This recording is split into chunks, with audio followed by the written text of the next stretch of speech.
Buenos días. Espero que esta ponencia no sea como probablemente algunas de otras han visto en dengue, donde hablemos de serotipos, de qué es el virus y todo lo demás. Lo que quiero dar énfasis es en el manejo del paciente, teniendo en cuenta que probablemente hasta en la universidad hayan visto conceptos básicos para el manejo de esta enfermedad. Entonces, cuando hablamos del manejo del paciente con dengue, teniendo en cuenta que el dengue es una infección viral producida por un flavivirus, que es el dengue, que tiene 4 serotipos, que en el Perú hay mayor presencia del serotipo 2 y 3, perdón, 1, 2, el año pasado fue más 2 que 1, este año es más 1 que 2. En algunas zonas bien aisladas del Perú hay serotipo 3. Sistémica y dinámica. Esas son dos palabras que quiero que queden bien fijadas en su cabecita porque un paciente con dengue lo pueden ver el día 1 de enfermedad, de inicio de la fiebre, hemodinámicamente estable, sin mayor complicación, y pueden ser que cometan el error de decirle todo está bien, vaya a su casa y adiós. Y el día 5 les llegue por la puerta de su establecimiento de salud con criterios de dengue severo, con hemorragia masiva, y el familiar les diga, usted le dio de alta. Dinámico. El dengue, durante la primera semana de enfermedad, los primeros 7 días, ustedes tienen que tener un seguimiento estrecho con el paciente, una comunicación bien fluida. Entonces, esta palabrita dinámica significa mucho trabajo para ustedes como clínicos que van a llevar un establecimiento de salud, ya sea en el norte del Perú, en Lima o en la selva, porque van a haber pacientes con dengue. Y o en algunas otras zonas por migraciones, porque hay gente que viaja a Piura, de pronto se quieren ir a la playa y vienen con dengue, ¿no? Asisten en Puno, porque hay casos reportados, importados nacionales en Puno. Entonces, puede tener un cuadro grave y no grave. El periodo de incubación es de 4 a 10 días, ¿no? Entonces, hay una persona que ya ha viajado está o viva en una zona endémica de dengue, y que luego, si ha viajado, luego el antecedente de viaje de 4 a 10 días inicia fiebre, obviamente van a pensar en esta enfermedad. Tiene 3 fases, la febril crítica y recuperación. Su objetivo principal es manejar bien la etapa febril y la etapa crítica. Entonces, este es un gráfico muy antiguo que habla de los primeros 10 días de enfermedad. Entonces, otra de las cosas a las cuales le quiero invitar es que estamos frente a médicos y uno de nuestros trabajos bien importantes es evaluar los signos y síntomas de los pacientes y no caer en desesperación, ¿no? O sea, si viene un paciente con fiebre de 40, desesperado, uno tiene que transmitirle calma, ¿no? La fiebre, poco probable que cause mayor, fuera de la molestia, y obviamente todos los pacientes que le van a venir por consultorio van a venir por fiebre. Asociado a malestar general, mialgias, artralgias, dolor retroocular, cefalea, etc. Pero la fiebre es para ustedes un síntoma amigo, ¿no? La fiebre es el síntoma la cual el paciente, porque primero va a ir a la farmacia a comprar paracetamol y no va a bajar con paracetamol solamente, la fiebre les va a decir, vaya al establecimiento de salud. Entonces la fiebre es su amigo. La fiebre va a hacer que el paciente vaya hacia ustedes. Y la fiebre es un síntoma que durante toda esta enfermedad tenemos que monitorizarlo bien de cerca. En la etapa febril, que son los 3 primeros días, va a haber fiebre. Hay que explicarle eso al paciente. Usted va a tener fiebre y el objetivo es calmar esa fiebre de cierta forma, pero no va a desaparecer del todo. Obviamente, si tienen un paciente con fiebre de 40, definitivamente van a poder dar paracetamol. Hay que recordar la dosis máxima de paracetamol, que es 4 gramos día, y no tienen que pasarte de esa dosis. Pero la fiebre es ese síntoma amigo, el cual en la fase febril lo va a presentar el paciente. Pueden iniciar con 500 miligramos cada 8 horas y si no calma con 500 pueden dar 1 gramo cada 8, no más. Hidratación, medios físicos y nada más. Es importante monitorizar y tratar de ver esa curva febril, porque después del 3er a 4.º día la fiebre va a caer. Es más, cuando cae la fiebre, el paciente se va a sentir mejor y puede bajar los brazos. Es más, justo porque luego de la etapa febril sigue la etapa crítica, que es la etapa en donde los pacientes realmente se complican y pueden fallecer, se descuidan, ¿no? Vuelven a su trabajo, vuelven a sus actividades, y en esa fase es donde hay compromiso de órgano o sangrados, daño hepático, encefalitis por dengue, etc. Entonces, en la primera atención ustedes tienen que educar al paciente. Parte de nuestro trabajo, que es algo que tenemos que cambiar en el sistema de salud, es que ustedes no, su producto de ustedes no es solamente una receta, es educar al paciente.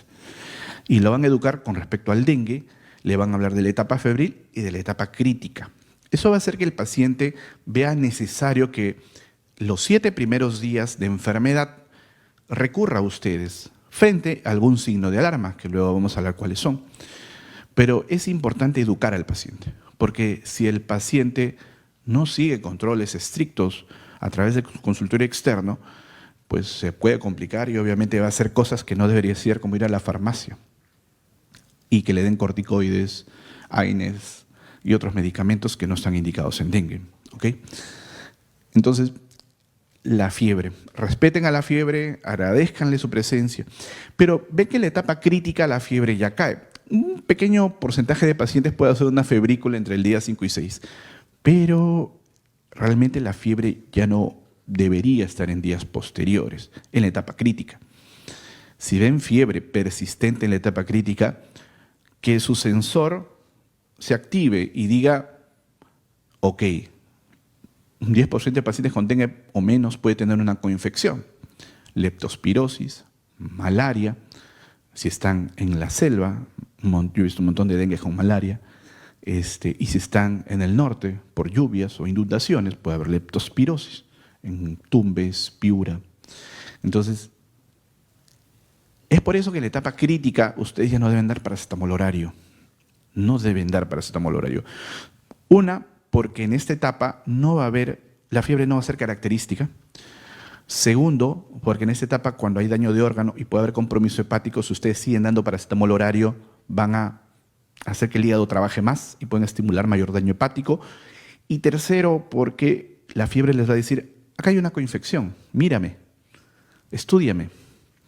Obviamente, si ven que una paciente en la fase crítica está haciendo fiebre persistentemente, se paran enfrente del paciente y reinician con él. ¿Qué le molesta? ¿Qué síntomas tiene?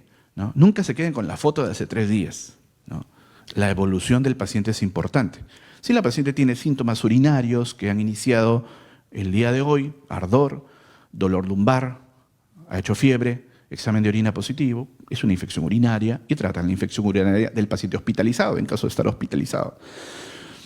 Siempre tomen a la fiebre como un amigo. El paciente les va a decir todo lo contrario, es más, el paciente va a querer desaparecer a la fiebre. En los únicos en los cuales hay que tener mucho cuidado en fiebre son en los niños, porque pueden hacer convulsión febril. Y si el niño convulsiona, va a pasar inmediatamente un dengue grave, porque una convulsión es un signo de dengue grave. Serían los únicos con asterisco chiquito que yo manejaría con mucho cuidado la fiebre. En los demás, si son adultos, no van a convulsionar. Luego viene eventos potenciales que pasan, hay deshidratación en los 3 primeros días. Claro, pues el paciente está con fiebre, hay un hipercatabolismo por el dengue, naturalmente va a haber una deshidratación en el paciente y ustedes quieren decir que se hidrate por vía oral. ¿Por qué? Porque si el paciente empieza a vomitar persistentemente, ese es un signo de alarma y va a hacer que ustedes lo hospitalicen. No cometan el error, como cometen algunos. A mí me toca ir a regiones a veces a capacitar a médicos como ustedes, ya en las zonas de guerra, como yo les digo, que es donde hay una intensa transmisión activa, donde tienen el establecimiento lleno, colapsado, no dan para más. Muchos de ustedes pueden estar en ese escenario en unos días. Y viene un paciente que tiene un familiar personal técnico y desde el día 1 le puso suero en la casa. Y cuando les llega, me llega con signo de alarma y totalmente encharcado. Los 3 primeros días la hidratación que se indica es vía oral. Y si el paciente por alguna indicación se hospitaliza, le ponen vía salinizada y le dan vía oral. Porque esa agua que ustedes van a necesitar en la fase crítica, porque en la fase crítica puede haber extravasación y sangrado, y hipovolemia, shock, y la hidratación es importantísima endovenosa en esta etapa, no la malgasten al inicio, porque puede pasar lo que a veces pasa, que ambulatoriamente hidrataron hasta más no poder a este paciente de forma endovenosa y cuando llega con signo de alarma, con shock, y yo le quiero poner una vía, veo signos de congestión pulmonar. ¿Y qué hago? Pásalo a la UCI. No hay de otra. Entonces, en esta etapa, en la fase febril, la hidratación por vía oral, si vomita, que vomite, porque ustedes eso los va a hacer, y si es un vómito persistente, va a hacer que lo hospitalice. Y daño de órgano, ¿no? Puede haber daño de órgano a nivel del sistema nervioso central y hacen una encefalitis, convulsiones, trastorno del sensorio, obviamente le sugieren una encefalitis, puede haber insuficiencia respiratoria, dificultad respiratoria, sospechen ahí cómo lo manejaron antes, de pronto lo encharcaron días antes, o de pronto tiene una neumonía. Puede ser, tienen que auscultar al paciente y demás. Puede haber elevación de uricreatinina, daño renal y disminución de la diuresis, hay un daño renal, o puede haber un sangrado persistente y masivo. Entonces, en esta fase hay que cuidar mucho al paciente, que es entre el cuarto día, sexto, séptimo día. Esta serie antigua habla del sexto día, pero en verdad yo les sugiero que hasta el séptimo día estén bien de cerca con sus pacientes en fase crítica. ¿Va a haber cambios en el laboratorio? Sí. Miren, en los primeros días no hay mayor cosa.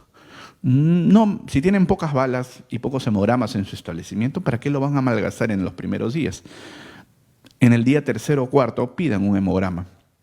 Si ven leucopenia, plaquetopenia, obviamente más la clínica, eso es dengue.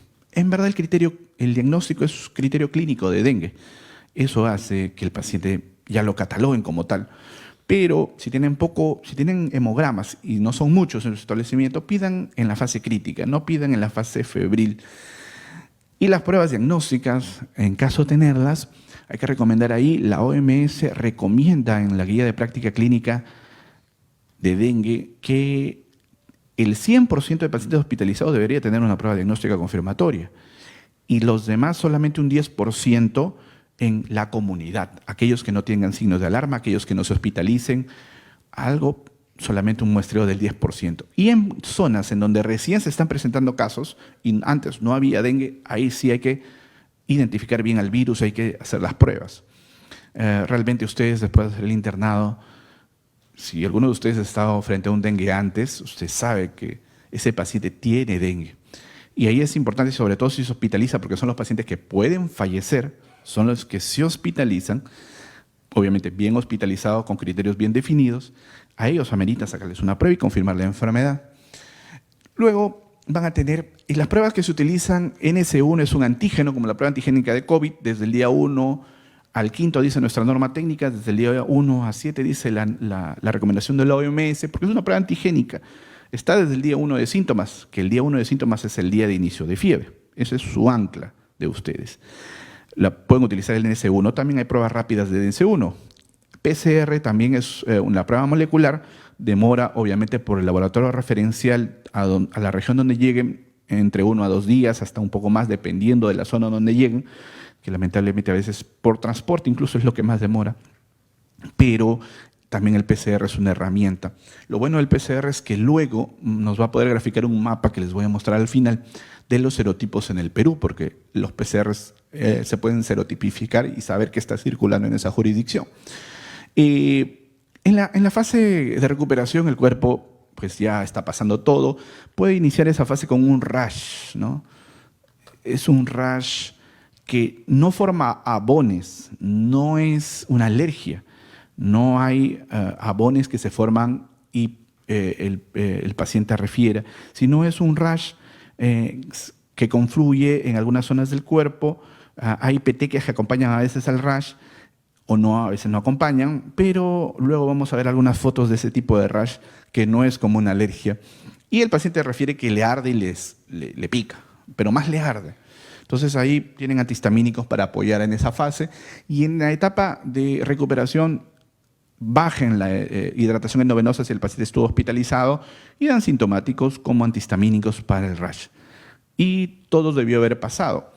Ese es un artículo que publicamos hace poco de los porqués, lamentablemente en nuestro país vemos tanta mortalidad En una semana hemos hecho un estudio analizando un ubiclín, bueno, en verdad 3 ubiclines de distintas regiones, en donde mucho de de las cosas que suceden es cosas que vamos a hablar en esta ponencia que hay que hablarlos fríamente como errores, aunque el error es parte del aprendizaje. Durante ustedes toda su carrera han visto errores ajenos y lo que tenemos que hablar del error para evitarlo, ¿no? Es por eso que en esta charla vamos a hablar de ello. Pero hay un montón de errores que suceden desde la comunidad, como no hay saneamiento ambiental en la zona, las municipalidades no trabajan, los gobiernos regionales no trabajan, no hay control aérico, etc. Pero llegamos a la parte azul, que es salud humana, y por ahí están su trabajo, que va a ser en unos días, que es el trabajo en los establecimientos de salud. Cuando vamos a hablar, que en esta charla vamos a hablar del manejo clínico, de los factores de complicación en un paciente vamos a tener que son hay factores del virus asociado a ello, ahí tenemos magnitud de viremia y el serotipo. Sí, las reinfecciones en dengue son más graves, la segunda infección es más grave. Eso está totalmente ratificado, es lo distinto al COVID, que las reinfecciones eran menos graves. Entonces las reinfecciones sí son algo de consideración. En el manejo clínico tenemos el momento de la búsqueda del paciente a la atención, calidad de atención recibida, acá es nuestra entera responsabilidad.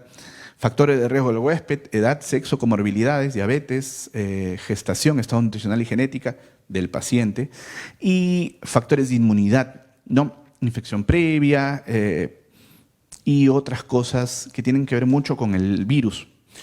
Y la inmunidad de la persona también, pues hay enfermedades autoinmunes en las cuales hay que tener mucho cuidado. Entonces, cuando hablamos de complicaciones, a sus pacientes algunas de estas cosas van a tener, pero lo que está en rojo pertenece a nuestro trabajo. Y esto lo debemos corregir y de esto vamos a hablar en esta ponencia. Esa es la situación del dengue actualmente. Los casos, como van en este año, han superado los del año pasado. Y tenemos aproximadamente más de 100.000 casos reportados. Y obviamente, quiero que vean lo siguiente, ¿no? Sí hay zonas de alta transmisión, el norte del Perú, Lima, Ancash, ¿no? Y algunas zonas de la selva. Pero antes Iquitos era una zona muy protagonista de dengue, ahora ya no lo es mucho. Obviamente el cambio climático ha impactado mucho. Si bien es cierto, ahorita la temperatura y el clima va cambiando, pero en verdad tienen que prepararse, como siempre lo digo, para el peor escenario. Y miren estos gráficos que vemos al costado. Lo que está en verde son pacientes con dengue sin signos de alarma. Si ustedes ven al costadito, en el año 2024 van siendo el 90% de todos los pacientes con dengue. O sea, del 100% de pacientes con dengue, el 90% no tiene signos de alarma y va a ser monitorizado ambulatoriamente. Si ustedes van a ser médicos de establecimientos de salud nivel 1 hasta nivel 1-3, que no tienen hospitalización, tienen que saber que ustedes van a monitorizar a estos pacientes ambulatoriamente y tienen que hacerlo de muy buena forma. Y también tienen que saber los signos de alarma y cuándo referir al paciente a un 1-4 para arriba. Y si ustedes van a hacer su 1-4 para arriba, que a veces lo hacen, tienen que saber que, obviamente, de 10 a 15%, ahora en el Perú son 9.7%, tienen signos de alarma y se hospitalizan para un monitoreo continuo. Y dengue grave son 0.3%. Obviamente son cifras mayores que los que reporta la OMS con defunciones, que son 0.09, como ven más abajo. Sí, porque la OMS dice, ok, echémosle la culpa al dengue, sí, de todos los estudios 0.05 pacientes pueden fallecer. O sea, tenemos 0.04 más que está falleciendo por alguna razón. Y vamos a hablar de eso. Entonces, es importante que sepan esto porque lo de verde van a trabajar ustedes en establecimientos nivel 1, lo de amarillo en ubiclines o en establecimientos donde se hospitaliza y el rojo pues ya lo van a ver las unidades de cuidados intensivos, pero también ustedes pueden ver algún paciente en rojo, un paciente grave. Salvo lleguen a su jurisdicción y les digan, doctores, necesitamos por necesidad de servicio de emergencia epidemiológica, el establecimiento donde están van a ser ustedes migrados a un ubiclin y van a ver todos los días dengue. Puede pasar eso. Por más que digan, tengo mi resolución, no. Estamos en emergencia sanitaria todo se mueve. Esta es la realidad en los ubiclines, ¿no? Camas llenas, no hay, rebasa la capacidad hospitalaria, vamos a tener carpas que a veces se arman, y todo el establecimiento de salud lleno y los pacientes con una cola larga. La primera tajada del trabajo en los establecimientos de salud le corresponden a los gerentes, a los jefes de los establecimientos de salud, porque tienen que reorganizar a su personal.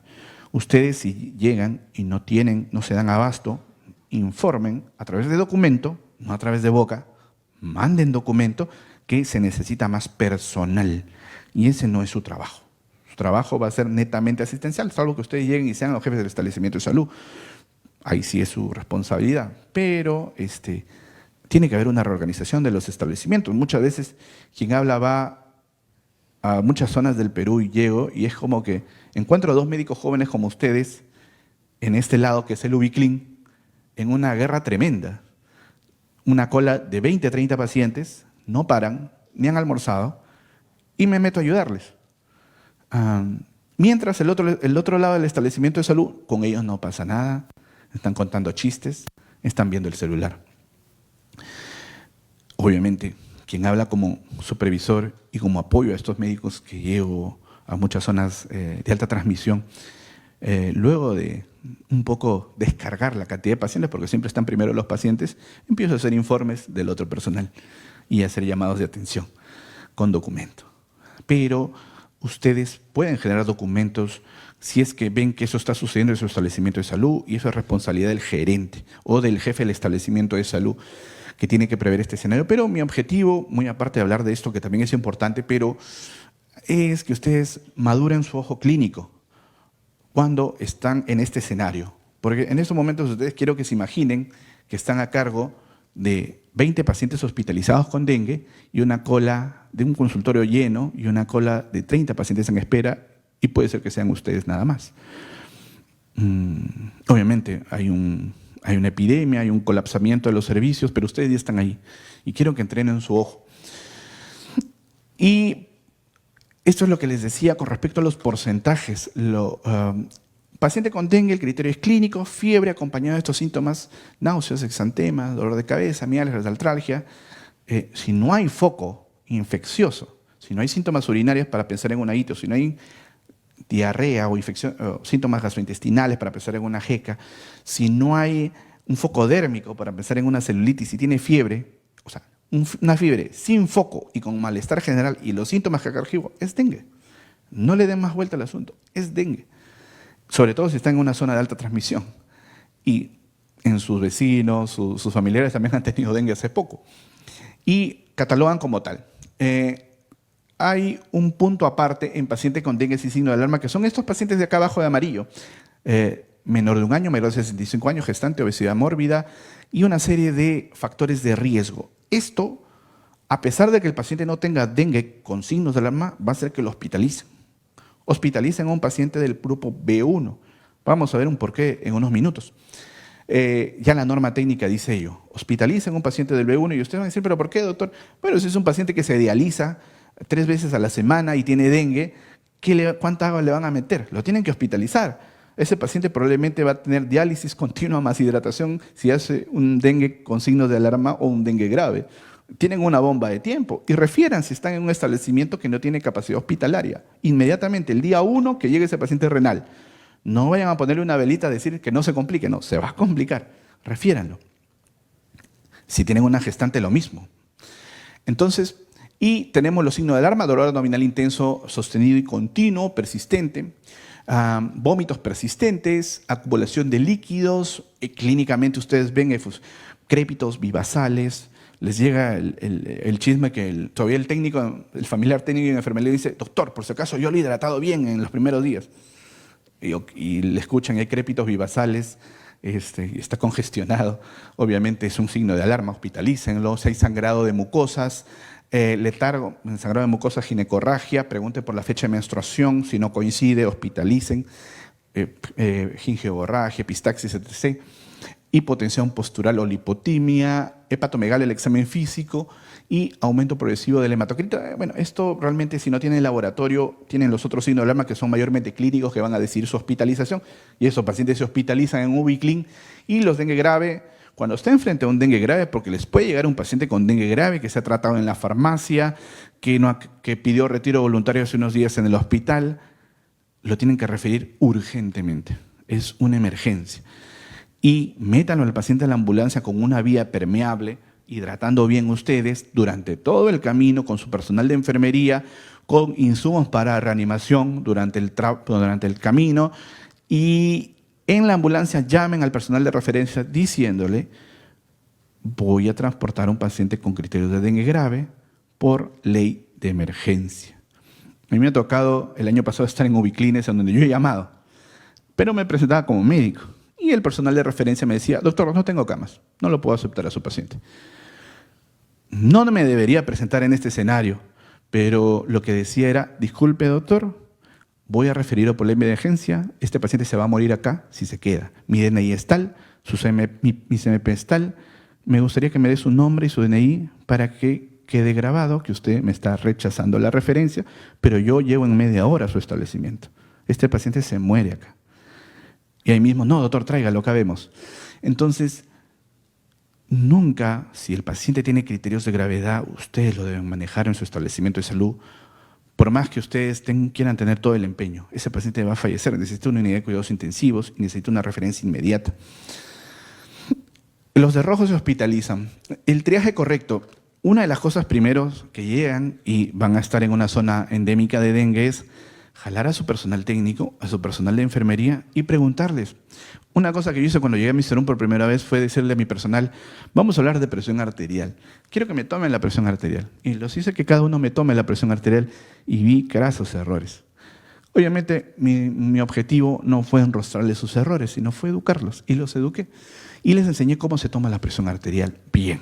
O sea, lo primero que llegan, y es lo primero que yo hago cuando llego a una zona de dengue, jalo a mi personal de triaje y le digo: mira, en 5 minutos le capacito en toma de presión arterial, y si la presión arterial está igual de 90-60 o menor, le digo: grita. En este turno tú vas a gritar, me vas a llamar, porque ese paciente no va a pasar a sala de espera para consulta de dengue. Ese paciente va a pasar a trauma shock para hidratación inmediata, endovenosa.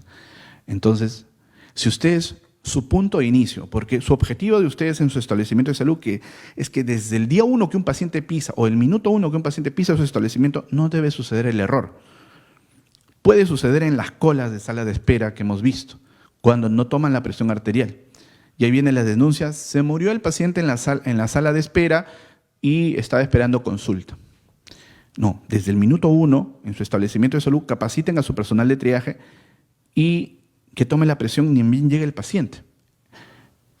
Sigue 2 razonamientos: si está hemodinámicamente estable, pasa a sala de espera, y si está inestable, pasa a trauma shock, y ahí habrá un médico o ustedes mismos que le pongan 2 vías y lo hidraten. Y llamen a referencia si no tienen hospitalización. Y lo otro es ver si tiene foco o no tiene foco. Lo que les decía, una fiebre con foco puede asociarse a una infección gastrointestinal, respiratoria, etc.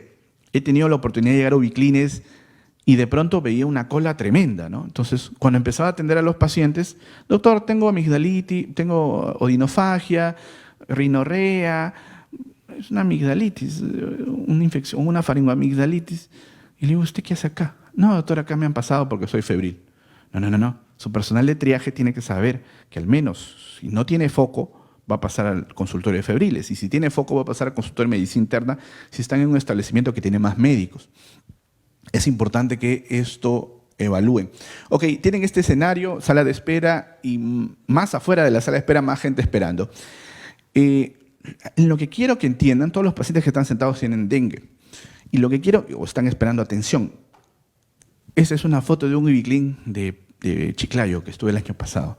Llegué y lo primero que hice al llegar es decir: pregunté por una paciente de las que están ahí, ¿no? Y le dije al médico que estaba ahí: doctora, ¿cuánto es la presión de este paciente? Me dice: doctor, no sé, triaje. ¿Le tomó la presión? No, aún no, estamos en espera. Error. Y hice esto. Si ustedes ven esa imagen, la paciente mayores de 60 años es un factor de riesgo, pertenecen a la población B1 y esos pacientes se hospitalizan. O sea, ustedes llegan y ni me miran, ven evidentemente que hay una persona de más de 60 años que está esperando atención, que está somnolienta, y su inmediata pregunta es, ¿por qué no pasa o no sigue otro flujo este paciente? Y le tomé la presión arterial y está en 80-40. Está chocada y esperando hace varios minutos. Inmediatamente me la llevé, le hidraté, le puse 2 vías y mejoró la situación. Y estos pacientes son los que no se quejan, porque están en cola durmiendo. Porque los que demás se quejan es los que están mejor. Todos los demás se estaban quejando para una atención rápida. Y es de entender, está colapsado el establecimiento de salud y ustedes están haciendo su mejor esfuerzo. Pero esta paciente, que es de la población B1, que está chocada, está somnolienta, tiene criterios de dengue con signo de alarma y tiene que pasar hospitalización urgentemente y manejo endovenoso ya. Y no se queja. Sospechen y constantemente estén saliendo a ver su sala de espera, constantemente, ¿no? O entrenen bien a su personal de triaje para que sea sus ojos afuera, porque puede estar pasando esto. Y acá evitamos otra paciente fallecida porque la pasamos inmediatamente a sala de trauma shock. Presión arterial en triaje, está estable, pasa a consultorio. Si es de la población A, le dan de alta con monitoreo continuo por consultorio y lo educan de los signos de alarma y que venga inmediatamente si presentan un signo de alarma. Y los que, si tienen capacidad hospitalaria, los que tienen B1 o signos de alarma, pasan a la hospitalización. Si el paciente está inestable, hidraten, valoren, si se queda o se va, ya. Eso no les debe demorar más de 3 horas. Y obviamente refieran, si el paciente ya tiene criterios de gravedad, un establecimiento que tenga UCI. Porque a veces puede ser que su establecimiento, su hospital que está a media hora, que tiene UCI, el personal les diga, no, tienes tu centro de referencia, es un establecimiento a 2 horas que no tiene UCI, pero el paciente tiene criterios de gravedad. No. Llamen al otro y díganle que es por ley de emergencia porque tiene UCI y es menor tiempo. Y decidan rápido. Entonces, otra de las cosas en la reorganización es pasar personal. He llegado a establecimientos donde he visto odontólogos que son muy buenos colegas, que nos ayudan mucho, en consultorio, en una zona roja, esperando pacientes y no había ni un paciente odontológico. Obstetrices en consultorio de planificación familiar, sin pacientes, sentados en su consultorio, porque no había, porque la prioridad es dengue. Y el área de dengue colapsada. No, reorganizan el establecimiento de salud. Ese odontólogo les puede toda la mañana tomar la presión arterial y hacer profilaxis odontológica en los pacientes hospitalizados y ver si tienen gingivorragia o no. Y tomó la presión arterial, sabe muy bien tomar la presión arterial y tienen un elemento más. Esa obstetriz que está sin hacer nada en su consultorio de planificación familiar porque no es la prioridad en ese momento, va a estar atendiendo a las gestantes hospitalizadas con dengue. Entonces, reorganizan su establecimiento de salud. Ese es un CARDE que está en la norma técnica, que lo propusimos en la norma técnica que recién se aprobó este año, el año pasado, para un control ambulatorio. Ustedes impriman este carné, está en la nueva versión de la norma técnica publicada en marzo de este año, y van a ver que todos los días se tiene que hacer un monitoreo de las funciones vitales de los pacientes. Por eso este paciente que tiene dengue, que ustedes le dicen el día 1, también están los signos de alarma y las condiciones de riesgo. Entonces, ya este material les va a ayudar a educar al paciente y les va a crear la necesidad, así como en la gestante, que necesita sus controles con su CARDE, al paciente le va a generar la necesidad de saber su presión arterial cómo está. Entonces, imprímanlo y implementenlo en su establecimiento de salud. Y ahora nos vamos a dar la mano en el hígado y vamos a hablar de los errores. Los errores en los establecimientos de salud suceden en varias etapas. Puede ser que haya un mal manejo en casa, automedicación, no acude al establecimiento de salud, solicitar retiro voluntario del paciente. He estado frente a estos escenarios. No les compete mucho a ustedes, pero lo que ustedes tienen que hacer literalmente cuando lleguen a su establecimiento de salud es decirle a su personal, no deben suceder errores. Y puede haber mal manejo comunitario, no promoción, no prevención, no control al barrio. Puede haber mala organización en el establecimiento de salud.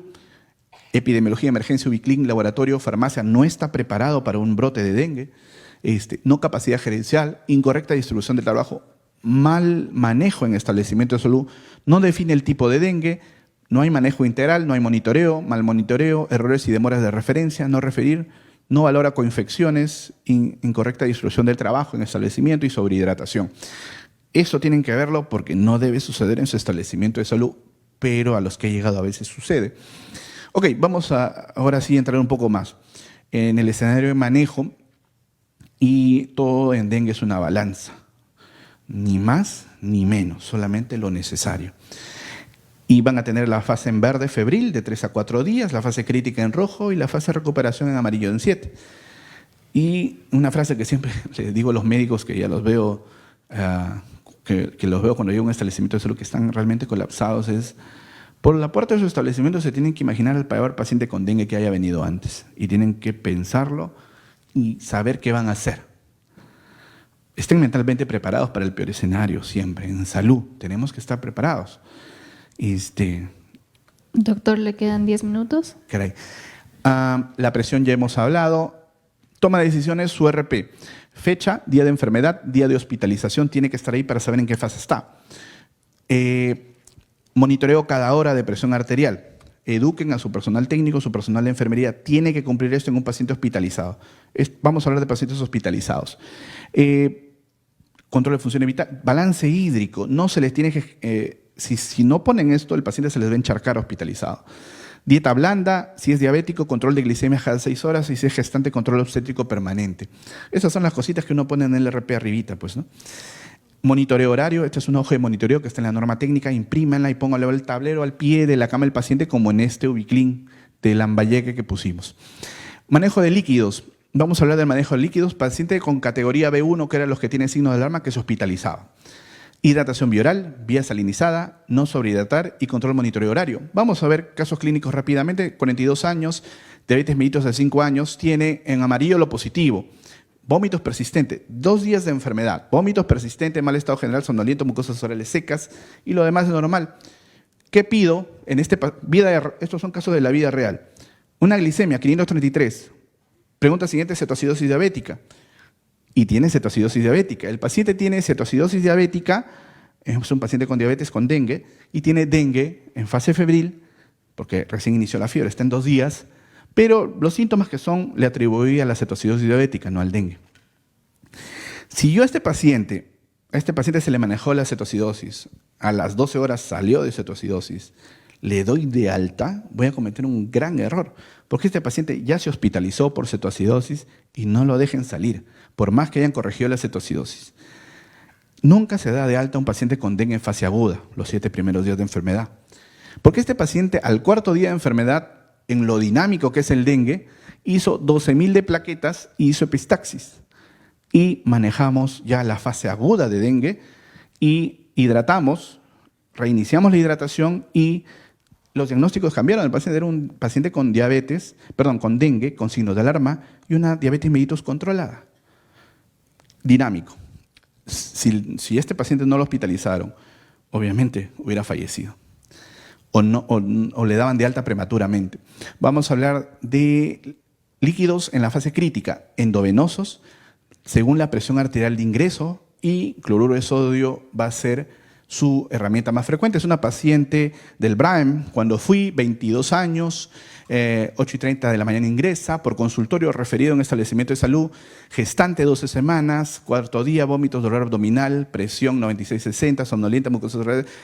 Conclusión, dengue con signo de alarma, 2 vías inmediatamente, la hidratamos y como no tienen bomba de difusión, si tienen un tensiómetro, le dan vuelta alrededor del cloruro con una vía 18 bien puesta, bien fijada, insuflan y la van a hidratar enérgicamente a la paciente. Esta paciente pesaba 60 kilos y en esta paciente es 10 por kilo de peso. Iniciamos la hidratación y ¿cuánto sería? 600 cc en la primera hora. Mejoró la presión, se estabilizó, 400 y fuimos bajando progresivamente. La siguiente hora 420, de 2 a 4 horas estuvimos así, bajamos a 300, de 2 a 4 horas, bajamos a 240, de 2 a 4 horas y luego volumen continuo en 24 horas, pueden dejarle 1,5 frascos, 2 frascos, dependiendo del peso. Obviamente, si no mejora, la refieren, pero esta es una gestante, B1, se tiene que hospitalizar. ¿Demoran? ¿No la refieren? No, refiéranla, está sangrando. Ven acá, esto es lo que dice la norma técnica. En adultos o gestantes, 10 por kilo de peso y van bajando. En niños es la mitad, de 5 a 7. Y en fase severa es 20 por kilo de peso y van bajando. Esta paciente en particular la referimos y en menos de la hora que estuvo ahí en el establecimiento le sacamos una ecografía, hematoma retrodecidual, gestante, eso es muerte, ginecorragia leve y se refirió. Miren, las transaminasas 510, obviamente transaminasa más de 1000 es un criterio de dengue grave, y plaquetopenia en 55.000 está en cuarto día. Esta paciente iba a sangrar en los días posteriores. Refiéranla. Y se le refirió y evitan una muerte menos. Adulto de 35 años, lo positivo en amarillo y tiene dengue con signos de alarma. Por más que no tiene factores de riesgo, tiene dengue con signos de alarma, lo hospitalizan y manejan 10 por kilo de peso, 70 kilos, 700 cc en la primera hora y van bajando si responde favorablemente. Este paciente tenía una plaquetopenia en 90.000, entonces dengue con signos de alarma, B2, plaquetopenia moderada.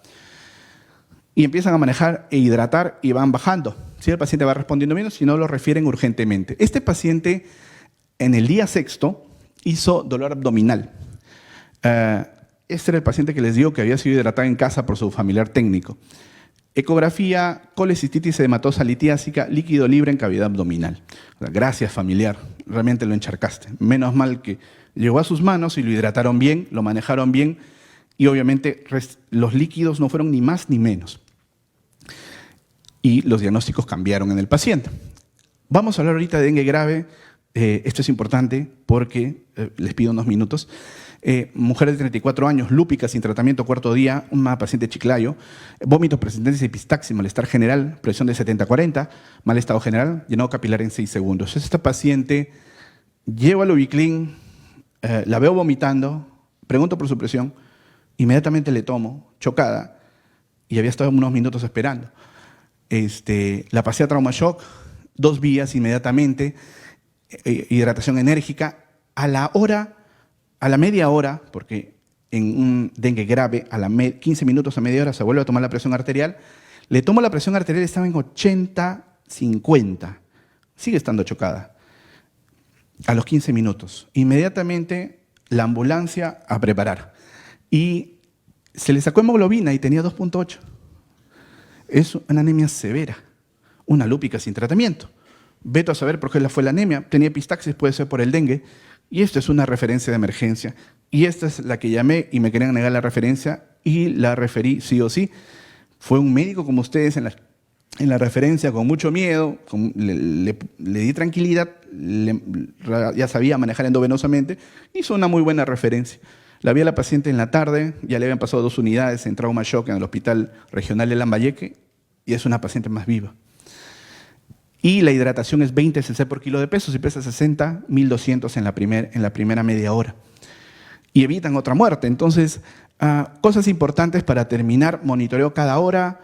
Si el paciente, la norma técnica dice 10 cc por kilo de peso hasta con los factores de riesgo, pero en el estudio que nosotros hemos hecho de un Ubiclin, hemos visto que pacientes con enfermedad renal, ICC descompensado y unas comorbilidades, obviamente, la preferencia es a 5 y la guía de la OPS dice 5.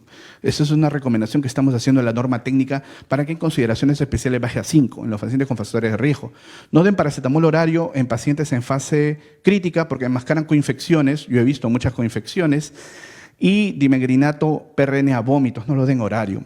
En dengue menos es más, no den muchos medicamentos. Este es otro caso de un paciente que hizo 19.000, que había sido un dengue con signos de alarma. Manejamos bien, pero el día 7 de enfermedad hizo leucocitosis 19.000 y ecografía tenía colecistitis y le dimos antibióticos y mejoró. Si no huelen la coinfección, se va a complicar el paciente. Si hidratan mucho va a pasar esto. Sobrehidratada la paciente. Acá ponen vía salinizada, restringen líquidos y balance hídrico 0 y antihistamínicos para el rash. Los síntomas deben ir bajando, no se estresen. Y esto es su trabajo. Ustedes bien capacitados con su personal de enfermería y técnico, monitoreo pie de la cama y bien capacitados, todo va a ir bien. Lo que les había dicho. Estamos haciendo una actualización del Dengue Oncoy, que es un aplicativo que hemos desarrollado en el INS. Meten las variables y les sale la recomendación de tratamiento. Y espero que esta ponencia les sirva para que ustedes estén así. para que estén totalmente preparados para el escenario que se vaya a enfrentar. Y siempre que me invita el colegio médico, trato de hacer todo lo posible por venir. Es más, ayer se canceló mi vuelo porque iba a ir a Trujillo a capacitar a los equipos, pero hay mal clima en Trujillo y los vuelos están cancelados. Tengo un amigo, Festerón, que falleció hace algunos años atrás, se cayó su ambulancia. Así que para mí hablar de estas cosas con ustedes, muy aparte de transmitir la información que pueda ser valiosa, que les permita salvar vidas, porque los necesitamos en este escenario de emergencia sanitaria, también es decirles que se cuiden mucho, por favor. Tenemos una persona muy valiosa, se cayó su ambulancia en La Libertad y absolutamente nada va a significar no se expongan. Y en el caso de mi amigo, se cayó su ambulancia de regreso después de una referencia. Cuídense mucho, valoren siempre su vida. Ustedes, atrás de ustedes hay un universo, hay un mundo, hay familia, ¿sí? Siempre con documentos, si hay algo que decir, por más que yo trabaje capacitando y sea parte del Ministerio de Salud, para mí es innegable que el ser humano necesita mejoras urgentes. No sean parte de los errores. Su generación tiene que cambiar muchas cosas que están mal del sistema, no podemos negarlo. Y esta es una de las que se tiene que cambiar. Es una contradicción ahora poner mayor puntaje por criterio de riesgo. De verdad, el Colegio Médico debería mandar documentos a la Defensoría del Pueblo por tamaña insensatez. Cuídense mucho. Y espero que lo que les haya dicho sea para su beneficio. Gracias.